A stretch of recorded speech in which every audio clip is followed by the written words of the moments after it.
Hi, Hello. how are you? Not too bad. Pretty good. I have a 2-day weekend. We're about to go into Tech Week for Nutcracker. So I'm heading into the theater already tomorrow since we're opening on Thursday. So today is my second day or today's my, second day of my weekend. So we have Sunday, Monday off this week. So just trying to relax mostly today and kind of like meal prep, etc. for the crazy theater week. But yeah, for the most part, really excited to kind of get Yay. in there and, do our thing. Yeah, absolutely. I'm glad that I caught you during this prior to it getting pretty crazy for you starting tomorrow. Right. Oh yeah, absolutely. No, me too. I'm so excited. I've been following you for a while. So, and you've done, Yes, conversations with people I know, people I follow. So I've been really excited and was very honored yes. that you wanted to do this with me. So Yeah, of course. Oh my gosh, I'm so honored to have you here, and I'm so honored to pick your brain and get some insights that I can share with the dancer. So, why don't we start with you introducing yourself? I know pretty much all about you and your dance career, but I would love for you to share a bit more. so yeah, my name is, for those who don't know me in the chat here, my name is Leland Charles, and yeah, I'm currently in my halfway through my seventh season, I think. Yes, or I think so. Six and a half. Yes, halfway through my seventh season with Ballet Met, a dancer and a choreographer there as well. And yeah, originally from Maryland and grew up there my whole life. Trained kind of recreationally growing up, and then was humbled enough to go to Juilliard, where I graduated back in 2014. And I actually think I saw Leslie in here, who I went to Juilliard with. Hi, Leslie. Um, and yeah, and then after that, I got my first job with Alberta Ballet in Calgary, Alberta, Canada, where I danced there for 3 seasons. And then after that, kind of wanted to, come closer to home, was a little bit homesick, and it was just for my family personally very hard for them to be able to kind of afford to come out there and see me perform. So I wanted to try to find somewhere closer to home that I could go and perform, and felt like a change of pace. And then, did a few auditions here and there and got offered a contract with Ballet Met and was like, yeah, let's do it. Yeah, and have been here since. So yeah, Yeah. it's been great. Yeah, that's awesome. I'd love to hear a little bit. I feel like there's been some really great transitions throughout your career. I hope you can hear me. The gardeners just started working the second I sat in my chair. So I hope the background noise is not too No, distracting. yeah, I can Okay. hear you great. So it sounds like you had some really large transitions just moving from home to college and then to Canada, back closer to home. I'd love to hear a little bit about what some of the challenges were that you experienced throughout these transitions and what you were, I guess, ultimately seeking to by the time you got to Ballet Met and maybe felt more settled. Yeah, good question. It's a Yeah, big question. initially I would say, I mean, I'm very much in general, even as I'll be 31 tomorrow. And so Mm-hmm. as an adult, I'm already very much like a huge, huge homebody and just love to very much like always be kind of at home if I can be, and just like I can resting, relate. relaxing, and being around like people that are my friends, family, etc. And so one of the huge things when I was especially going from even early in my adolescent from college or from high school, graduating high school, going to college, I actually have quite a few. Most of my extended family on my mom's side specifically all live in New York. And so when I went to college, it was really great to have a lot of friends and family, including my older brother, who is about 4 years older than me, who went to college in New York as well, was living there at the time, to have a lot of Sure. friends and family there. But even still, similar to now, I was so used to always just being very like intertwined with my very much my home life. And even though I had, my extracurricular, more so dancing, it was very much that I was very attached to very much like being at home in that space. And so, that first time really going away and living on my own, even still as an adolescent, was super, super difficult. Mm-hmm. And I feel like it took me probably, even with, family there, it took me probably until the end of my second year out of four to really feel super comfortable being Yeah. in that space and coming from a studio where you might be like the best dancer around Yeah. and definitely someone who's going to get pushed a little bit more into that professional track onto that professional track. And then and not just Juilliard, but plenty of colleges or dance programs where now you're in an environment where everybody is just as talented as you in so many ways, and so that adds even more pressure to it of kind of being in a new space. And then on that level too, with how competitive dance can be or the field can be, of trying to make new friends in that same space. So that was definitely a huge transition for me. And I think part of what made it even harder was that growing up, I didn't go into my first like dance intensive away from home until the summer before my senior year of high school. I actually didn't even really know summer intensives existed. So the fact that I was already 16, almost 17 by the time I went into a space where I saw dancers who were so incredibly talented, already somewhat pre-professional to professional, and being like, oh my God, like this is what this is what professionals look like. And I had no idea. I mean, I feel like I have so much more work to do and all that.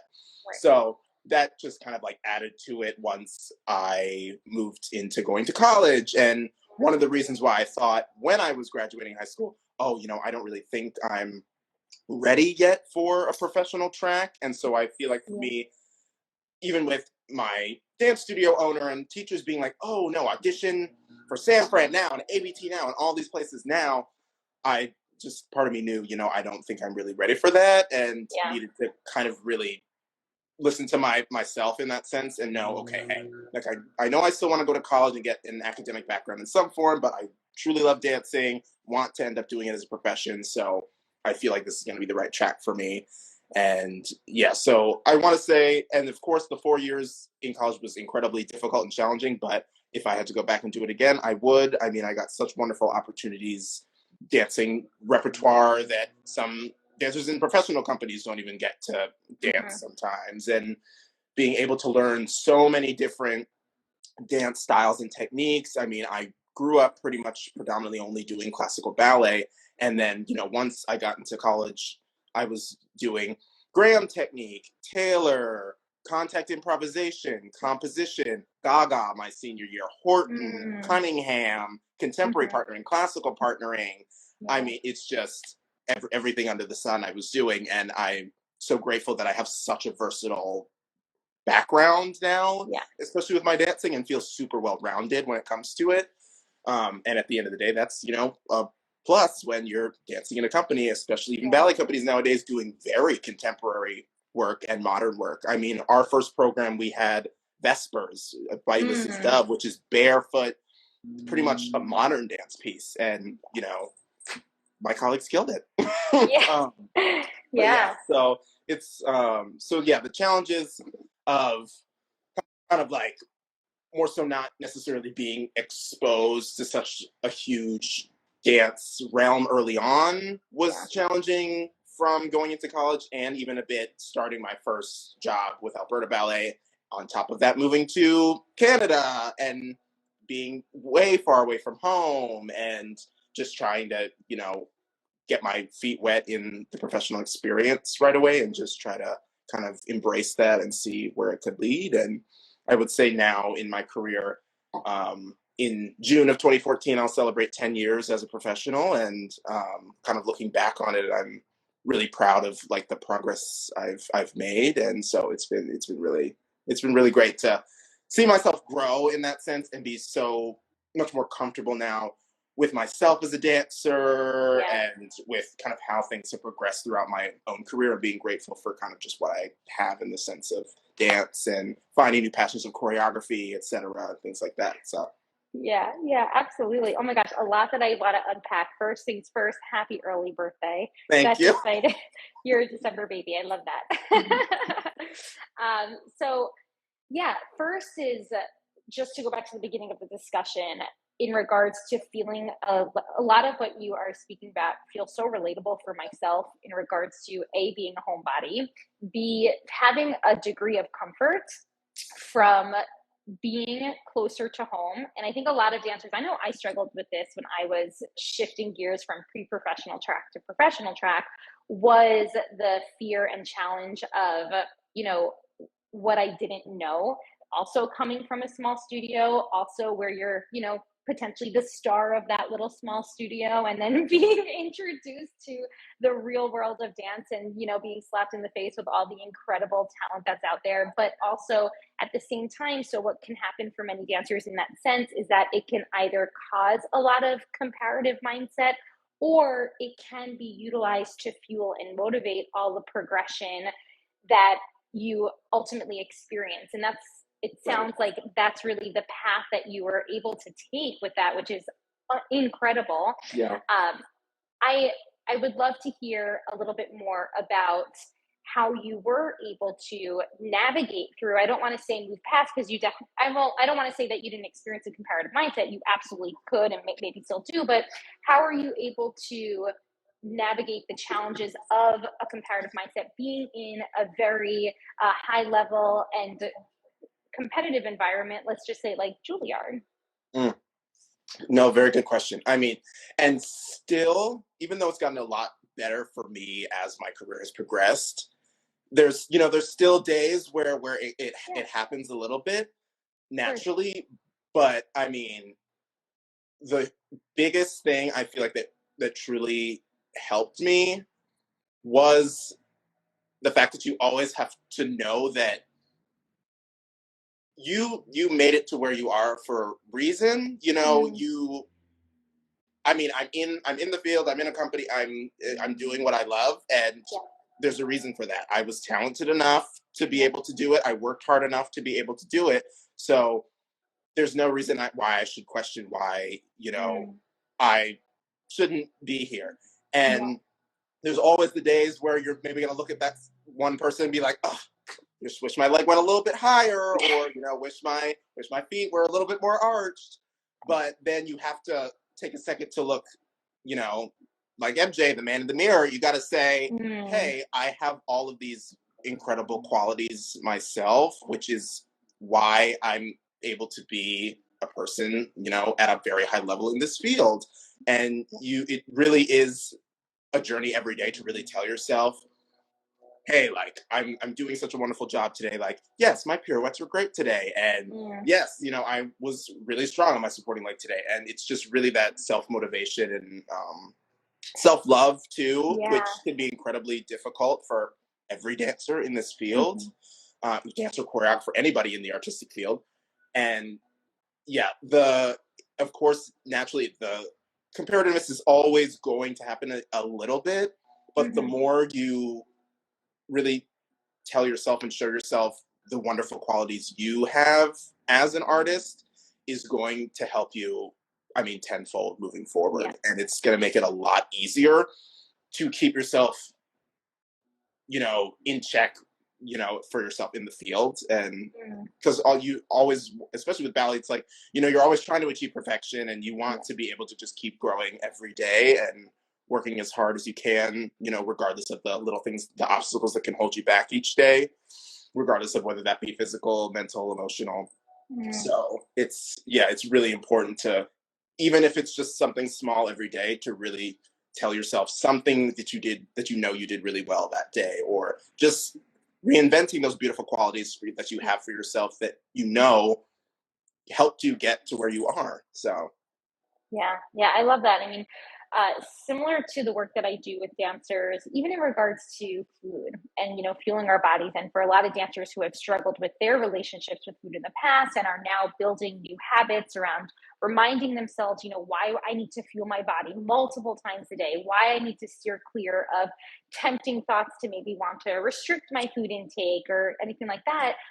Reminding ourselves of even just affirmations throughout the day. You know, I love that you utilize seeking these positive or even neutral qualities about your experiences, yourself, your dancing, and hooking onto that as much as possible. Because, like you said, that comparative mindset can always trickle in, no matter where we are. You could be 10 years into your professional career and still experience it, like with what you're saying. So holding on to those qualities and really aiming to pick these apart. I actually did this last night. This is just a side story. I have an almost 7-year-old son, and he's a perfectionist. He shows signs of perfectionism, which he obviously gets from me. And luckily, because of all my experience struggling with perfectionism, I'm able to identify and kind of help him, with some of these thoughts. But if one thing bad happens in his day, he does have a tendency to hook onto it. So even just last night, I'm sitting with him and I'm like, why was today such a bad day? Why? Well, I lost my little erasers and blah, blah, blah. And I'm like, okay, well, let's think about what else we did today. We baked cookies, we did that. And just trying to pull out these positive experiences so that we can remind ourselves that, like you said, I love this word, it's a journey. Every day is a journey, right? With our dancing, with our capabilities, with our food, with how we fuel our bodies. I hear from a lot of dancers who say, how do I make up for the weekend? I ate so badly this weekend, or I had a cast party. And I'm like, well, listen, all of our experiences are going to ebb and flow, right? We're never achieving perfection, right? As you said. And I think that's really such a beautiful quality. And I love hearing that you are holding on to that. Yeah. Yeah. Can you talk to us a little bit about your choreography and your shift, or maybe not necessarily a shift, but your addition of choreography into your career now, and how that is helping you with artistic expression with your dancing? Yeah, absolutely. Oh, hi, Michelle. One of my classmates from Juilliard, one of my closest friends from Juilliard. Yeah, so funny enough, the first thing I ever choreographed was my audition solo that I used at Juilliard that was maybe like 2 minutes long. Yeah. And I also have a gymnastics background, so I threw in an aerial in the in the solo just to give a little bit of extra spark to hopefully get something out of that. Spark, and I mean, I had no choreographic experience. This is pre Juilliard, pre having any sort of composition classes or anything like that, or any interest in choreography at all.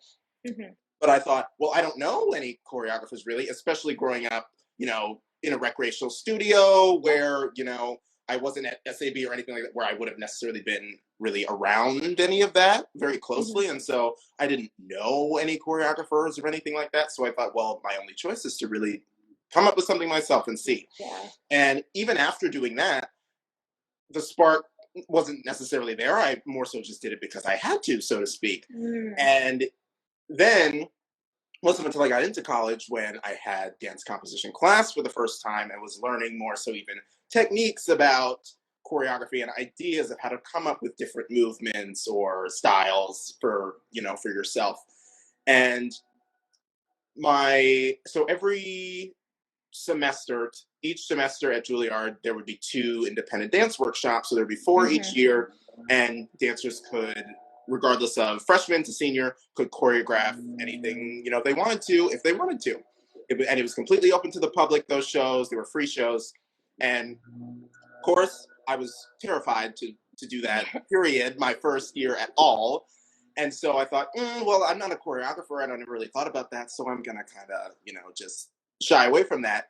And then more so throughout my first year, and then into my second year, I thought, well, okay, let me try to explore this more, because actually from every freshman was in dance composition 1, but only I think about maybe half the class, I had 26 in my class. So we had 13 boys and 13 girls. Yeah. And I think only about maybe 8 to 10 were actually chosen based on work maybe they did your freshman year into composition 2. So unfortunately I wasn't chosen for composition 2 and thought, oh, well, that must mean, I'm not necessarily good at choreography or choreographer or anything like that.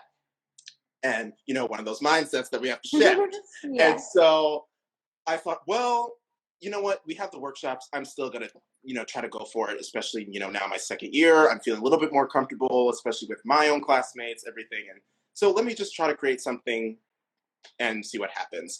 And so I think that first workshop, I still was a little bit tentative to do, but then the November workshop, a little bit further into the year, I decided to choreograph another solo on myself, and I felt, a little bit better about that. And so once I did that, I said, okay, well, now I really feel like I want to try to choreograph on other people to kind of get a little bit more out of it and see if I can get more creative. So then our first workshop in the new year of my second year, I choreographed on for 4 ladies throughout the dance department, who are all very good friends of mine. And that was about maybe like a 4-minute piece that had to do with kind of like loss. And that's when I started to be like, okay, this is actually like pretty fun to come up with dances like this and try to kind of get new ideas each time. So then from then on, pretty much every workshop that came up, I'm pretty sure I started to choreograph for each one to try to get, more ideas out there, try to challenge myself in the sense of choreographing with 9 people this time instead of 4, and really try to switch up creativity when it comes to formations and musicality and things like that. And so by my senior year, by this point, I'd probably choreographed a good 7 to 8 pieces, whether, a couple be solos, some duets, some trios, some quartets. And I was lucky enough that I think my senior year, two of my pieces throughout that year got chosen for something called choreographic honors, where those pieces get to be kind of restaged to be put onto our main stage that we perform on at Juilliard, which is the Peter J. Sharp Theater. Sure. And so that was really incredible for me to kind of think, oh wow, so maybe this is something that people did notice that I'm like growing at and wanted to give me more of the opportunity to show that work.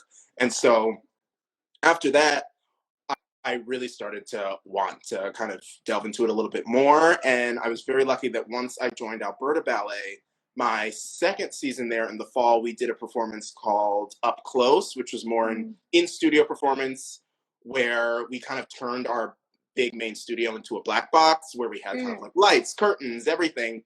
And the audience was, I want to say, the audience was almost like in a round for that show. And that's when I kind of choreographed my first piece on, a professional company. Yeah.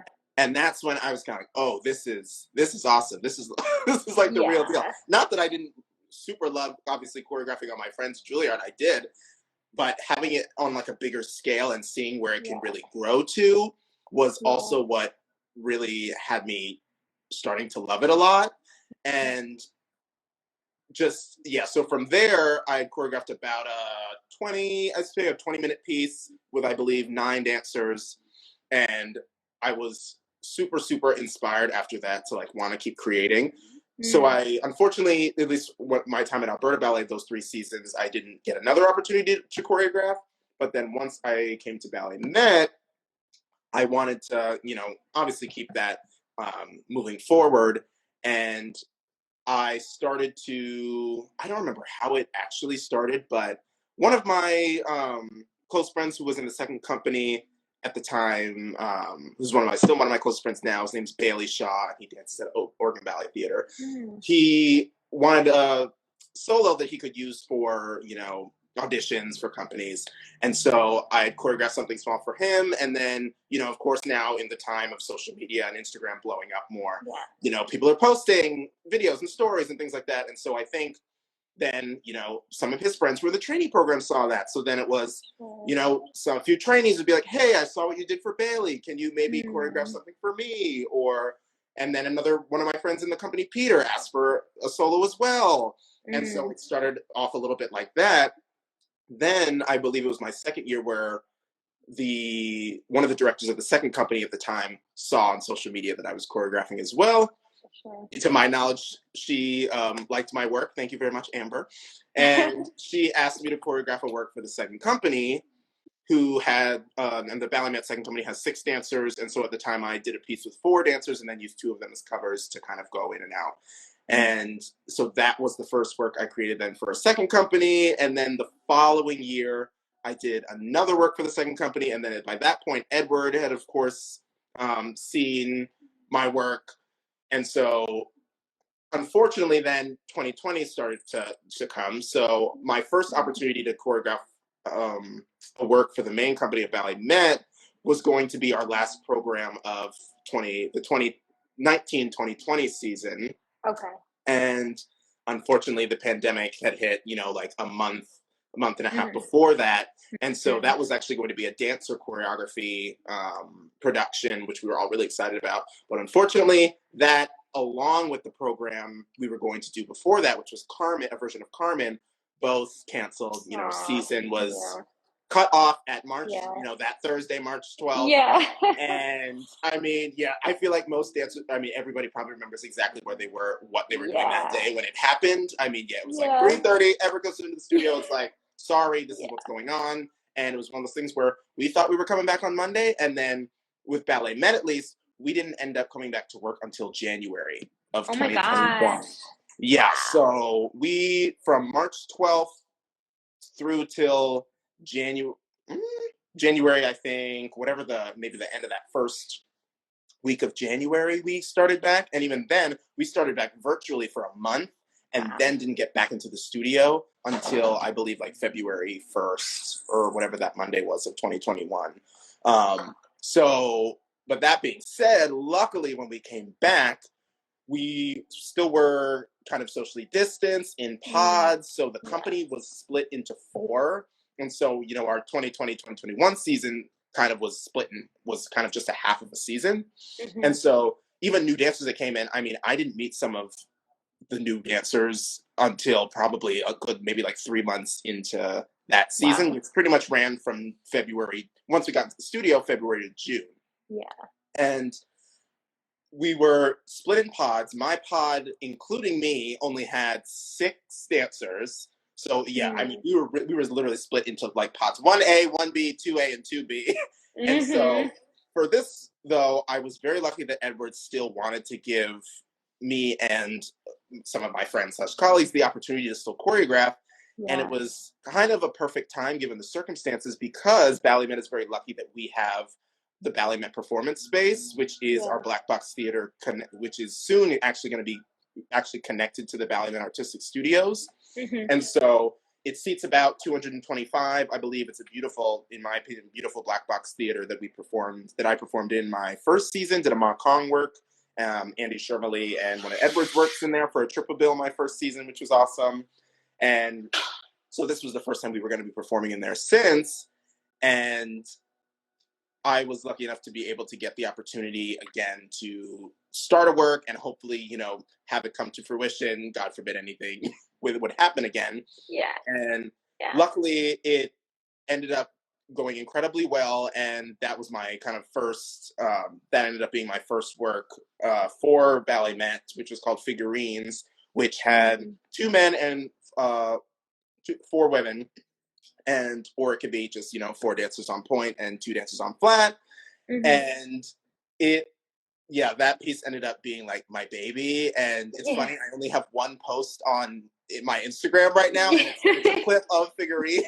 So it's one of those things where I'm like, oh, maybe I'll make a little bit more of a personal Instagram and keep this one. It's more of like choreography and dance related, but you know, we'll see where it goes. But that being said, that ended up being kind of my first work for a main company, which was incredible. And I actually ended up dancing in the piece myself. And I'm pretty sure I know you've done a conversation with him, but Jim Nowakowski, we used to be roommates as well. He's one of my closest friends. Love Jim to death. He and I danced the same role, and I'm like, what was I thinking? Double casting myself with Jim Nowakowski. What was I thinking? And so, but I more so did it where I choreographed most of the steps on him, so it would feel more kind of like I wasn't just, you know, kind of just going with my own strengths. I really wanted to challenge myself in that sense, especially with a dancer like Jim. So I choreographed pretty much, I would say 80-90% of the steps on him, and then kind of retaught it to myself.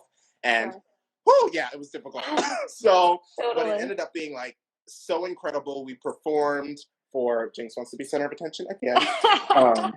We performed for from beginning of May to the end of June. And because we were in pods, it was like each pod switched off for the weekend. So like it was something like Saturday would be pod 1, and then Sunday would be pod 2. And every weekend for, I think, like 10 weeks, we performed in our performance space from May 7th, I think, to like June 25th or something. And so we got a lot of performance opportunity that season because of that, which was really awesome that it was able to happen. But yeah, that was such an amazing opportunity that I was able to get with choreography. And then moving forward with kind of the success, so to speak, of that piece, Edward, the artistic director, and Sue, our executive director, they both really loved the piece. And, then moving forward, not last season, but now, or yes, last season, I was lucky enough to get to choreograph another work for the main company again. And this time it was going to be on the main stage since we were back to kind of a regular season. And so I got to perform. I was so lucky to perform or choreograph in a triple bill with Dana Genshaft and Amy Seiwert. And so I was on, it was great to have like a triple bill, with these two amazing female choreographers, a Black choreographer myself, and to have, a more versatile triple bill rep show in that sense. And that piece, was called Decisions, which was a little bit based on the butterfly effect and chaos theory and inspired by that a little bit.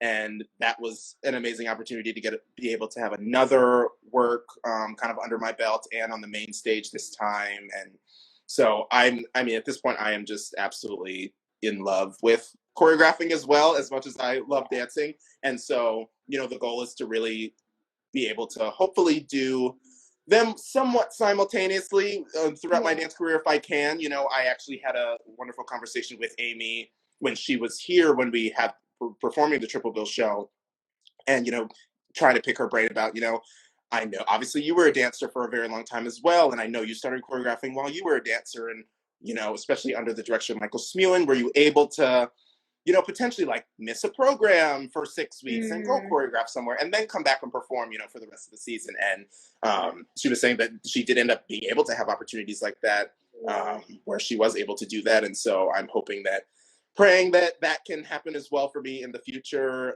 before I decide that I, want to stop dancing. And so it's been great to find this new passion of choreography. And even though I started choreographing, almost 10 years ago at this point now, I feel like it didn't really hit for me that I really loved it, probably until, I got into Alberta Ballet and had that first opportunity and then realized, oh my gosh, I want this to happen again very soon. Yeah. I love that because it's very easy because of social media and the evolution of dance just over the last 15 years, it's very easy for dancers to only ever see the final product of so many of their professionals and, choreographers and dancers just like yourself and all the dancers who look up to you. And I think it's really important. One of the reasons I started these conversations the week after the pandemic actually hit, that's where I was thinking about what I want to do with my time. The whole purpose, one of the purposes was to bring the process, so that I have mainly had younger pre-professional dancers follow me. I definitely have professionals too, but I would say the majority of my population are students. Right. And to bring them professionals like yourself to explain that, the success that you experience now came with such a journey and so much trial and error, what you were speaking of earlier, I think is really something special for a lot of dancers to hear. To shift gears a little bit, and then we'll wrap it up. I don't want to waste too much of your time, or I do want to hear a little bit about how you are able to navigate food and fueling your body. You are busy. You are navigating a lot just on your day-to-day with everything that you're doing. And I love that you started off our conversation with the idea that you're meal prepping before you head into performance season. So just talk to me a little bit about how you do handle fueling your body, because this is obviously a challenge for both the students and the professionals that are going to watch this. Yeah. And which is one of the reasons why I felt like too, when you had reached out to me about this, I thought, wow, this is, just manifesting at its finest. This is the perfect time for this, because I feel like lately, so a little tiny bit, very short of a backstory, November of 2021, after we had finished that performance-based season, I unfortunately had an injury, which ended up being frayed cartilage in my knee. And so, long story short, I ended up getting surgery for that injury about 10 months later, and then and technically I'm still in recovery, even though I'm now kind of back to performing. And so the whole process was about a year and a half that I was kind of pretty much off stage entirely. I was off stage at least from about March 2021, and I did my first performance in April of 2022 with Edward Swan Lake at the very end of the season. That was my first show back in over a year. And so kind of coming back now to getting back to a schedule where I am dancing again. And this is the first time personally that I will perform Nutcracker in 4 years. Wow. And so coming back to such a huge run of shows as the first classical thing that, because, you know, with Swan Lake, it was, you know, we did 2 weekends of shows and we were done. You know, we did maybe like 8 shows. And with this year we have 25 shows. We're doing from December 7th through to the 23rd, we're doing 25 shows. And I know some companies do double that, but I'm like, it's still a lot to do within that amount of time. And so for me, I was thinking lately, I'm like, oh, I feel like, you know, at the end of the day, I'm like crashing a lot and feeling potentially, or especially on the weekend too, that I'm not necessarily feeling like I'm getting enough of certain things. And I really feel like I maybe want to talk to someone who works with dancers and nutrition about how I can really properly fuel my body with what we're doing. Because at the end of the day, we have to really fuel our bodies, especially with Nutcracker season. It's just, it's no joke. I mean, you're pretty much living in the theater. And I, for the most part, am someone who likes to, personally, I like to eat, at least throughout the week, I'm one of those people who kind of likes to eat the same thing pretty much for every meal.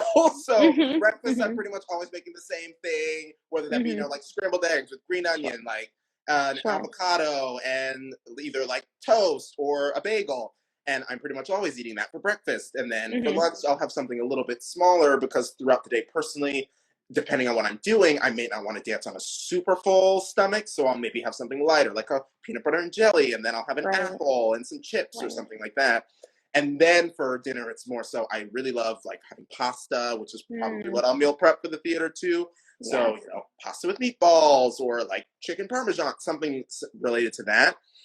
But lately it's been one of those things where I'm like, okay, with how varied our schedule can be, it can be so hard to, you know, feel like I'm having the right portion at the right time, or even thinking about the fact of, am I even getting all the right, like, vitamins and minerals that I should be getting? Like, am I having enough magnesium? I feel like I'm not having enough iron right now, or, you know, my vitamin A, vitamin D, like, all that stuff. And so I was thinking, oh, this is actually the perfect time for me to be talking to you, because I'm like, I really want to work with Rachel to be able to like do something that can really work for me, because it is very personal what everyone needs, you know, like the person next to me is not going to need the same thing that I'm going to need, even depending on if we're dancing the exact same things. It's just everybody's body is different and needs and has different needs for what they need when it comes to light performance schedules, medium, very hard performance schedules, you know.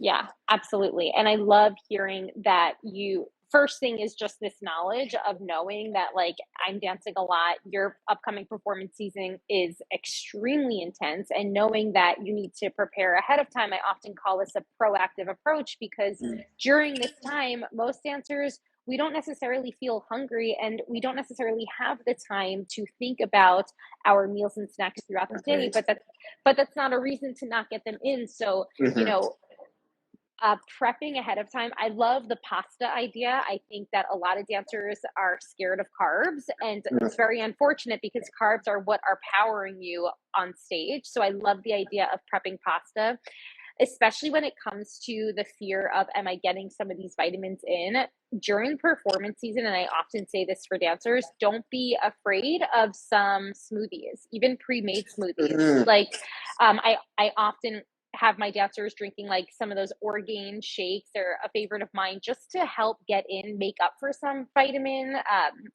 and minerals, because during performance season, when you're so busy, it's very hard to get in a lot of veggies. They're not as accessible, you know. They're to go on stage after eating like a salad is not the most comfortable situation. So those, some prepackaged options I'm often posting about that, because it helps to kind of reduce the fear and the stigma around some of these foods, because they actually can be super helpful for busy performance seasons. So I love hearing that you are thinking about, you know, how am I going to fuel my body during this crazy busy time?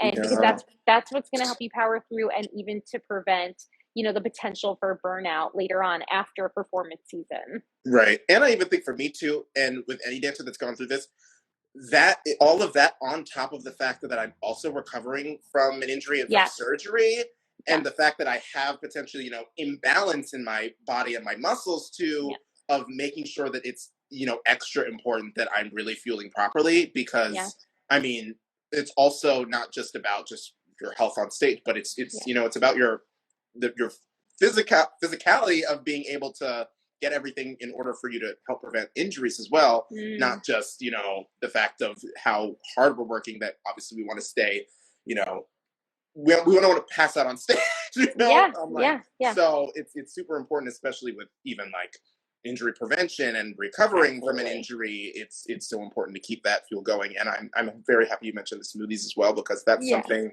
that I recently have started implementing a little bit, that I'm trying to kind of perfect for myself, which I've started to really enjoy, because I used to not really like smoothies that much, but I feel like I'm finally finding a recipe that is really good for me as well, because I have a huge sweet tooth, so I feel like they have to be sweet, whether it's even more of like a green smoothie or a fruit smoothie or a combination of the two. I'm like, it has to be sweet.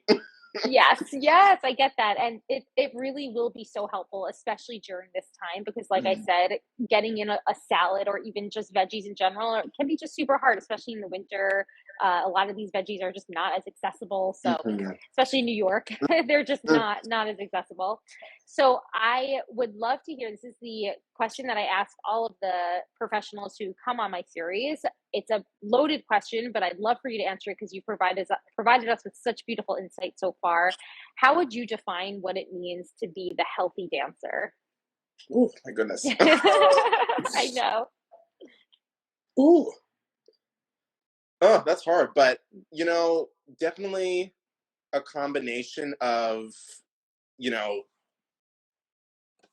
body and mind. It's also not just, yes, our body is our instrument itself in the physical act of dancing, but to also remember that things like your mental health affect how you dance as well.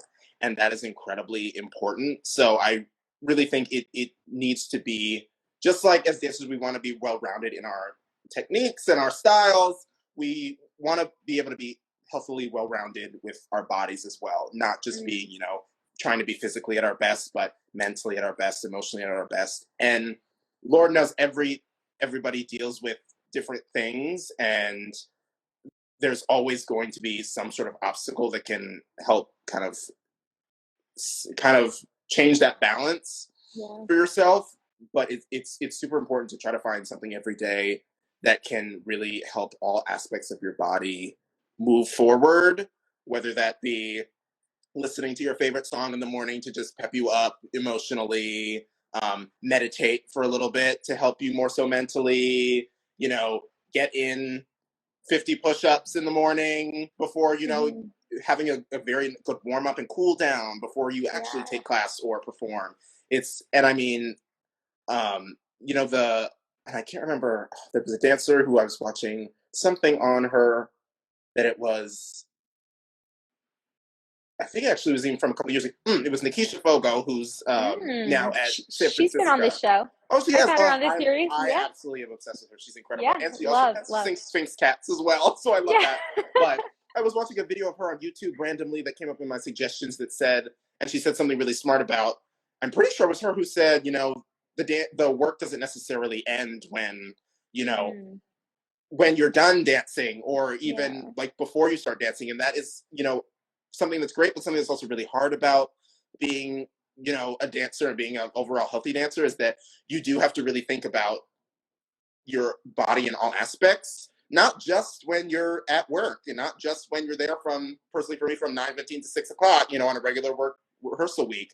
It's, the work is kind of always having to happen in some form.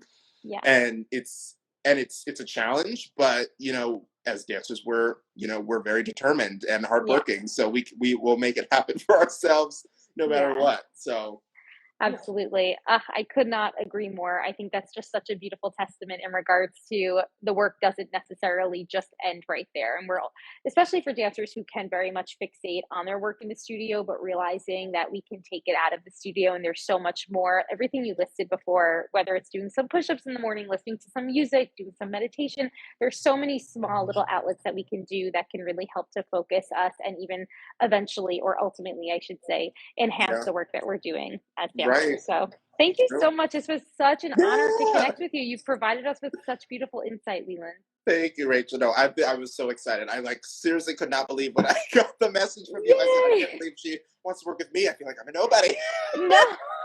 No, not at all. Not at the slightest. I am honored to chat with you and bring your insight to this series. So thank you. Let's stay connected, okay? Yes, I would love to. Thank you so much, Rachel. All Appreciate right. it. Talk to you soon. Talk to you soon. Bye.